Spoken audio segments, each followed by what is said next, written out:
Freddie with Superbike Unlimited, and today we are going to be introducing a really exciting new project that we're working on. What you can see here is a brand new BMW S1000RR. This one has the M package, I believe, and this project is going to be pretty awesome. I'm actually super excited about it because what we have here is basically a stock motorcycle. Obviously, we do have an Akrapovic slip-on, but otherwise this bike is basically completely stock. And over the next couple of weeks, we're going to be transforming this thing into a full-blown proper superbike, and we're not going to be cutting any corners. We're basically going to show you how you can essentially, that we have a host of parts that will more or less bolt onto this. It's going to take some work, but and transform this thing into something that could go out and win races in the superbike class. So what we're doing right now is we're just going to baseline the bike and see how much it makes on the dyno. Again, with just a slip-on, otherwise no tuning done or anything like that. So give us a good starting point. And then, of course, once we put our full system and all of our ECU and everything that's going to give this thing a nice upgrade in power, we'll do another pull. But yeah, we've got a lot to show you. So here in a minute, we'll give you a rundown of all the parts we're going to use. First, we'll do this baseline dyno run.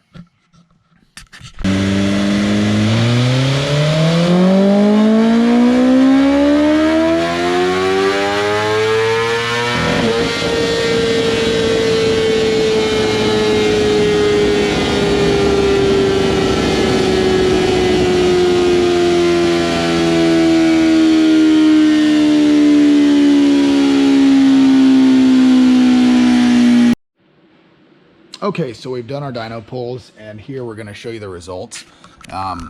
So this bike is literally 100% stock, except for having that Akrapovic slip-on, which realistically probably has no impact on power. And we had that the bike makes 188 horsepower, 79 pound-feet of torque. So that's on our dyno, that's a very impressive number. You know, typically an engine here with a stock configuration like that. And again, we don't really know what's going to happen when we put this proper racing ECU on there. But, you know, regardless, on a bike that's still fully emissions equipped with, you know, a standard exhaust and all the catalytic converters and what appears to be a pretty heavily restricted ECU to make 190 horsepower on our dyno is a pretty aggressive number. So, you know, for comparison, our ZX10RR Superbike makes about 207 horsepower on our dyno on race fuel. So that's this is really good. This is normally what we would see out of a really nicely tuned and properly modified R1 with a full exhaust system, you know, an air filter and all the regular bolt-on stuff. This is about what we would expect to make one. So for a bike to just roll off the showroom floor and make that, it's pretty good. And also, I mean, the thing's probably not even fully broken in yet. So the one thing we'll just look at as we're looking at this, some of the obvious stuff is, and this is, everyone talks about this, and there it is, massive dip in the power in the mid-range. You know, this is, it looks like it starts around 6,000 and ends around, what is that, right around 9,500.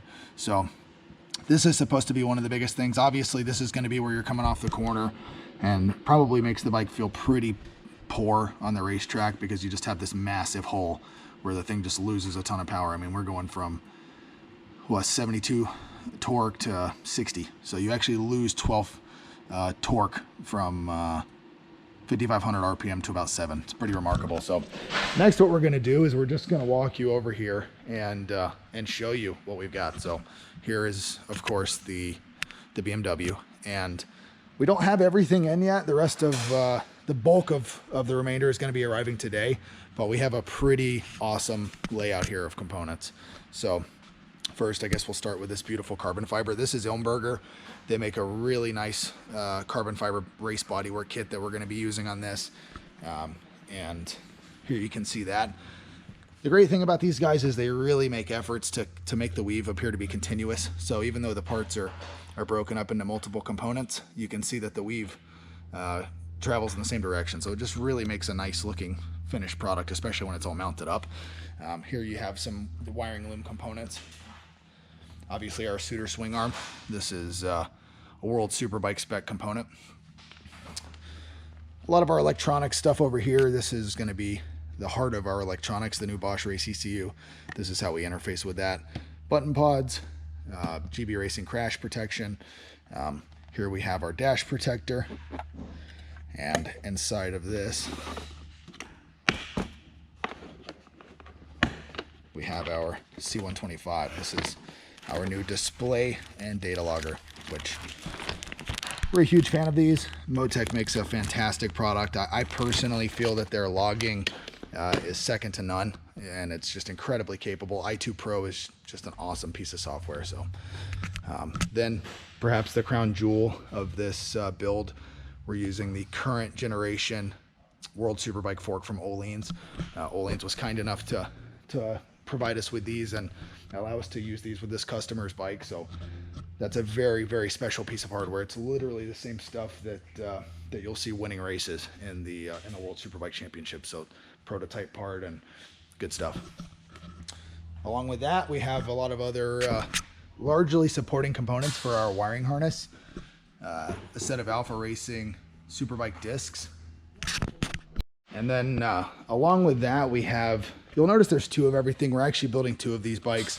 One of them is going to be essentially a full-blown Superbike, as you've probably gathered with the Superbike spec components. And then the other is going to be essentially just a super stock bike. So we're going to still use the same base electronics package on both of these, which is actually very capable. It's considered a super stock kit, but it has a very high level of control, and the strategy seems to be very capable. So despite it being considered a super stock kit, we think it'll actually be competitive on a Superbike platform. Then we're also going to be using just for now, the Öhlins TTX shock. We discussed using their World Superbike shock absorber as well. That may come. It's called an RSP40. We're not sure about that yet, but for the time being, TTX is going in. We know it's a proven performer and a great piece of suspension, so we're going to use that. We have new quick turn e-throttles, Zeta perch, of course, Zeta adjuster. We're going to use a Gale Speedmaster cylinder on this, which we're a huge fan of these things. They're only about $650. It's completely built. It has a ratio adjust, and it's just a really nice piece, made in Japan. Calipers. This is something we've not been able to actually get the calipers that we were planning on using. And with what's going on in Italy right now with coronavirus, it's not looking likely we're going to get them anytime soon. So we're going to probably have to borrow a set of calipers from another project. Fortunately, they're a set of Evos. You know, they've had some track use, and you know, they've got some miles on them, but we're going to clean them up, refurbish them, put some new seals in them, and try to make them like new again. But and they're proper. They're a set of World Superbike calipers. So that should suffice until we figure out what we're going to do from there. And then lastly, we have a few other components that haven't actually come in, as I alluded to earlier. Those will be here today, we expect, and we'll do another video to show you that stuff. That's going to be a proper Superbike fuel tank, subframe, and all of the supporting components to mount that to an otherwise standard S1000. So we'll make another video when that comes up. So this is probably one of the last looks you're going to see of this guy in this trim here. And next we'll begin tearing it down. We've already got its brother over here, which is our super stock bike. You can see this. This is his customer's name is Brandon.